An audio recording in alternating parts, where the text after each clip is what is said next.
अंशु वर्मा जी दिल्ली से। राधे राधे गुरु जी। राधा वल्लभ श्री हरिवंश। महाराज जी, महाराज जी 6 महीने पहले मेरा ऑपरेशन हुआ था। उसमें डॉक्टर से मेरी यूरिन की नली कट गई, जिसके कारण मुझे और 2 महीने तक अस्पताल में रहना पड़ा और 3 और ऑपरेशन कराने पड़े। हालत बहुत गंभीर हो गई थी, जिसके कारण बहुत खर्चा भी उठाना पड़ा। उस समय आपकी वीडियो देखकर मेरा बुरा समय निकला गुरुजी। तब से मन बहुत अशांत रहता है। सब कहते हैं मुझे कि डॉक्टर पर केस करना चाहिए, नहीं, या अपने बुरे प्रारब्ध समझकर भूल जाना चाहिए। नहीं, बुरे प्रारब्ध समझ के नहीं है ही। आपने देखा यहाँ ऑपरेशन हुआ, इन्फेक्शन हुआ, 2 बार फिर ऑपरेशन हुआ, कुछ काम नहीं आया, डायलिसिस और जगह से हो रहा है। ये क्या था? हमारे कर्मों का भोग था। इस शरीर से पाप कर्म बने हैं, उनको अवश्य में भोक्तव्यम कृतम कर्म शुभाशुभम। अगर ज्ञान, थोड़ा भी ज्ञान है तो आप इतना समझ लो, आपको एक सुई भी कोई नहीं चुभो सकता। जब तक हमारे शरीर को दंड का विधान नहीं हुआ तब तक ऐसा नहीं होगा। और भोगना चाहिए, भगवान से प्रार्थना करनी चाहिए कि मुझे वो सामर्थ्य दो कि मैं भोगूं। आप क्षमा मत करना। इस दुष्ट मन ने जो आपकी आज्ञा का उल्लंघन करके मनमानी आचरण किया है, तो इसी मन को, इसी शरीर को भोगने दो। तुम अविनाशी के बच्चा हो, तुम्हारा कभी कोई बाल बांका नहीं कर सकता। तुम्हारा स्वरूप न स्त्री है न पुरुष है, तुम भगवान की दिव्य अंश हो, वो समझ नहीं पा रहे हो। मन ने जो हमको फंसा करके पापाचरण शरीर के द्वारा कराए, भोगने दो उसको पवित्र होने दो। आप इच्छा करके भोगो, हमारी बात को समझो, किसी का दोष नहीं है। अच्छा, इसमें किसका दोष हो गया? आप बताओ किसका दोष? हाँ, डॉक्टर ने पूरा प्रयास किया और जे ही ऑपरेशन होते हुए इन्फेक्शन हो गया। आप देखा क्या दुर्दशा हुई, मतलब आखिरी हद तक दोबारा फिर ऑपरेशन हुआ और कैसे कैसे कष्ट भोगने पड़े। हाँ, उसमें डॉक्टर का कोई अपराध नहीं है, इस शरीर का अपराध है, उसको भोगना पड़ेगा। लेकिन हमारा इतनी सोच है, भगवान की बहुत बड़ी सोच है। न जाने किस जन्म में, किस काल में कौन सा भयानक अपराध बना, भगवान कृपा करके ज्ञान देकर हमको उससे दूर रखकर भोगवा रहे हैं। अगर शरीर में आसक्ति हो, शरीर में हो, तो सब कुछ हो पाए क्या जो हो रहा है? वो ऐसे आग लगी हुई है और इतनी दूर रख करके कह रहे हैं उधर मत देखो, मेरी तरफ देखो, मेरी तरफ देखो। ये भगवान की कृपा है कि आपको उस समय सत्संग मिला। ये भगवान की कृपा है कि आज आप यहाँ सामने बैठी हैं। आप विवेकवान, भगवत कृपा पात्र हैं। नहीं, डॉक्टर पर केस नहीं, केस इस मन पर होना चाहिए जिसने केसों के खिलाफ कार्य किया है, श्री कृष्ण की आज्ञा को उल्लंघन किया है किसी न किसी जन्म में, या इसी जन्म के देख लो। और जन्मों की याद न हो तो इसी जन्म में देख लो भगवान के विरुद्ध हम कैसे आचरण किए हैं। अगर हमारे उन आचरणों का दंड आ जाए पूरा, तो बनेगा तो कोई निमित्त ना, हमारे दंड देने के लिए कोई निमित्त बनेगा। कभी कोई काल पे अंगुली नहीं उठाता, काल निमित्त बना देता है। वो ऑपरेशन बिगड़ गया, वो ऐसा हो गया, वो वैसे नहीं। अवश्य में भोक्तव्यम कृतम कर्म शुभाशुभम, भगवान कह रहे हैं भोगना पड़ेगा। इसीलिए कहते हैं चलो पिछली फसल ऐसी थी, अब अगली फसल अच्छी कर लो जिससे आप सुख का अनुभव करें। नाम जप करें, भगवान के आश्रित रहें, सत्संग सुनिए, शास्त्रों का स्वाध्याय कीजिए और आचरण पवित्र रखिए। जो कष्ट आवे या जो सुख आवे, सुख में फूलो मत, दुख में भूलो मत, और शांत भाव से सह जाओ और भगवान नाम जप करो।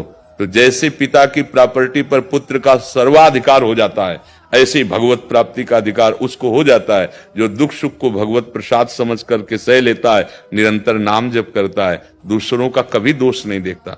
तो हमें क्या करना है? हमें केवल अपने स्वामी की तरफ देखना। जोई जोई प्यारो करे सोई मोहि बात।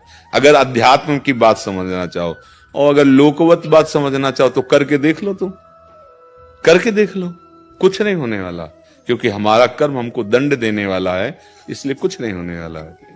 तो इसलिए बहुत सावधानी से चला जाए और ये पक्का विश्वास समझ लो कि एक कटु वचन भी कोई हमें व्यर्थ में नहीं बोल सकता। अगर कटु वचन बोल रहा है तो मुझे सुनना चाहिए, क्योंकि मेरे लिए वो दवा का काम करेगा। मेरे मन को ठीक करने के लिए जरूरत है उस कटु वचन की, उस तिरस्कार की, उस अपमान की, उस विपत्ति की, उस दुख की, यदि अध्यात्म में चलते हो तो। और लोक में तो जेल भरी है इसी बात की, तुमने 1 गाली दी, उसने 4 गाली दी, तुमने थप्पड़ मारा, उसने मार दिया और जाके आजीवन सजा भोगी। ये इसी में जेल भरी हुई। अध्यात्म ऐसा नहीं सिखाता। अध्यात्म सिखाता है कि हमारा ही कर्म, कौन काहू के सुख दुख कर दाता, निज कृत कर्म भोग सुन भ्राता। अपने ही कर्म हमको दंड देते, अन्यथा कोई नहीं दे सकता। पक्का अभी बुद्धि दूसरे की प्रेरित कर देगा वो कर्म, और वो आकर हमको पीटने लगे, गाली देने लगे, निंदा, तो हम उसको सहे, क्योंकि मन को जलन हो रही ना, ताप के द्वारा विकार का नाश होता है। जो आंतरिक ताप पहुंच रहा है, हमारा मन अशुद्ध हुआ है, अशुद्ध क्रियाएं की है, अब वो पवित्र किया जा रहा है। करुणा निधान भगवान कुछ दंड दे के, कुछ बाहरी बातें सुनवा करके, कुछ मन संकल्प विकल्प कल्पनात्मक भय देकर उसे पवित्र कर रहे हैं। ये तभी सह पाओगी जब सत्संग सुनोगी और नाम जप करोगी। कोई किसी को दुख नहीं देता है, वो हमारा कर्म ही उसको भुलवा देता है। बोले वो ऑपरेशन हुआ, बोले उसमें अमुक यंत्र भूल गए। वो इतना प्रवीण डॉक्टर कैसे भूल सकता है? अब हमारा दंड था इसलिए भोगना पड़ेगा। तो ये पक्का समझो, अध्यात्म में किसी दूसरे पे अंगुली नहीं उठाई जाती। अध्यात्म का स्वरूप यही है ना, सर्वत्र मेरे भगवान विराजमान है, न किसी की निंदा न किसी की स्तुति, सब में सम तत्व विराजमान। शरीर को जो दंड है वो भाग्यानुसार भोगना। ये संसारी नहीं मानेंगे, संसारी नहीं मानेंगे। हम पहले कह रहे हैं ये अध्यात्म है। अगर आप कृपा पात्र ना होती तो आप सामने आती नहीं। अध्यात्म ही दुख को जड़ से मिटा देता है। नहीं तो हम लोग दुख के नए नए निमंत्रण, तो फिर डॉक्टर ऐसा, तो फिर इतने पैसे तो ऑपरेशन में लगाए हैं, उसके कारण मुझे इतना भोगना पड़ा। अब केस बढ़ता चला जा रहा है, कर्म बिगड़ता हम अशांत, तन मन धन से अशांत, दूसरे को अशांत, मूढ़ता छाती चली जाएगी। और अभी सोच बदल गई, आनंदित हो गए। वो बेचारा डॉक्टर तो एक निमित्त मात्र था, मेरा कर्म ही उसकी बुद्धि में बैठ करके ऐसी त्रुटि करा के मुझे भोगवाना था, इसलिए ऐसा किया। बस क्षमा रूपी महान बल तुम्हारे अंदर जागृत हो गया, आप आनंदित हो गए। संतुष्ट जहां हुई तो भगवत आश्रय और बढ़ेगा, पवित्रता बढ़ेगी, पक्का समझो। गुरुजी बस आपके वीडियो देखते थे उस टाइम, मतलब ऐसा लगता था जो भी मन में क्वेश्चन होता था उसकी वीडियो आ जाती थी खुद ही। और भगवान कृपालु है। हाँ, बस नाम जप करो और अच्छे भाव से रहो।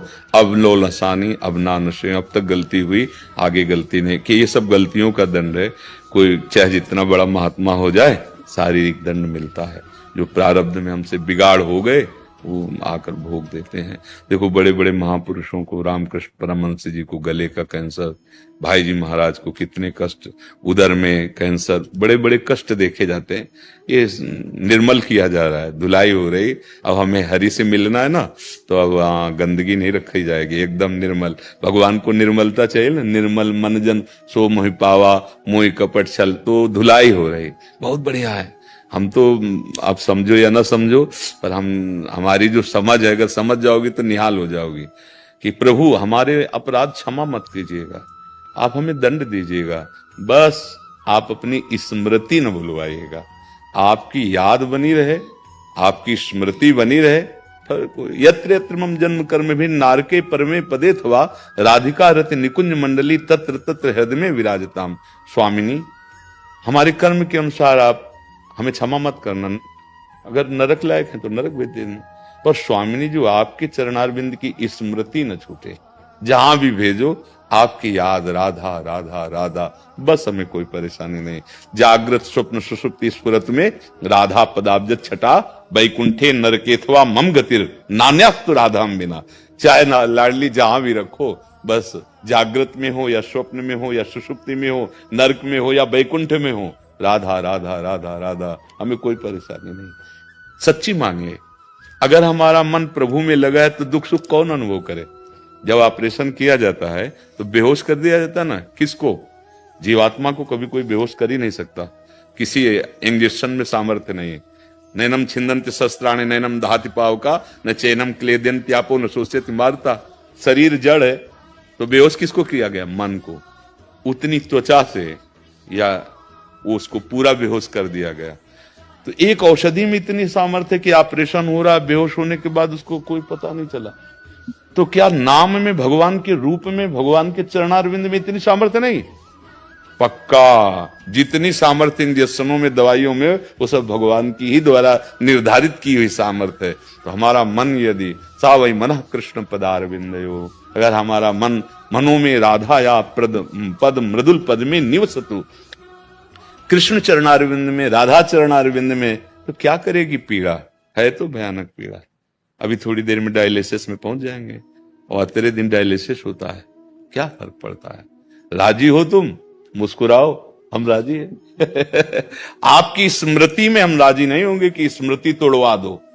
भयानक से भयानक कष्ट दीजिए, पर आपकी याद में हम हर समय रहें। बस इतनी लड़ाई है हमारी आपकी।